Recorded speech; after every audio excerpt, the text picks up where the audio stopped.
শিরোনামেই আপনারা শুনছিলেন, হেলিকপ্টার দুর্ঘটনায় নিখোঁজ ইরানের প্রেসিডেন্ট ইব্রাহিম রাইসি। আজারবাইজান থেকে ফেরার পথে দুর্ঘটনার কবলে পড়ে তাকে বহনকারী হেলিকপ্টার। হদিশ নেই দেশটির পররাষ্ট্রমন্ত্রী সহ বেশ কয়েকজন ঊর্ধ্বতন কর্মকর্তার। তাদের খোঁজে মাঠে নেমেছে 40টির বেশি উদ্ধারকারী দল। পরিস্থিতি এমন যে গোটা দেশে মানুষের ঊর্ধ্বশ্বাস অপেক্ষা রাইসির সর্বশেষ পরিস্থিতি জানতে।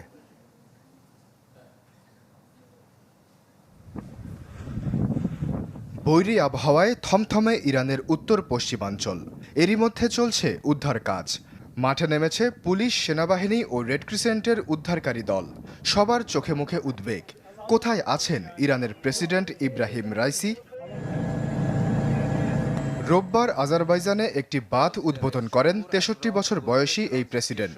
সেখান থেকে 3টি হেলিকপ্টারের বহর নিয়ে তেহরানের উদ্দেশ্যে রওনা দেন তিনি। সাথে ছিলেন পররাষ্ট্রমন্ত্রী, পূর্ব আজারবাইজানের গভর্নর, খামেনির প্রতিনিধি সহ বেশ কয়েকজন কর্মকর্তা। পথে ঘটে বিপত্তি। ঘন কুয়াশায় ছেয়ে যায় উত্তর পশ্চিমাঞ্চলের সীমান্তবর্তী শহর জোলফার আকাশ। ফলে নিয়ন্ত্রণ হারায় হেলিকপ্টারগুলো।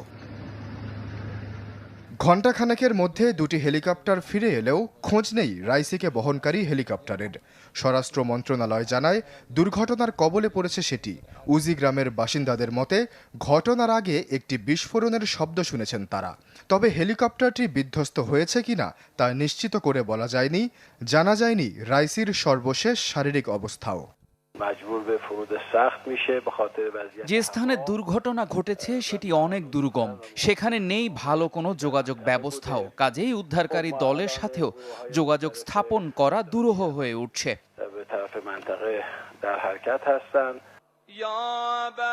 প্রেসিডেন্ট রাইসির জন্য প্রার্থনার আহ্বান জানিয়েছে ইরানের গণমাধ্যম ফার্স নিউজ এজেন্সি।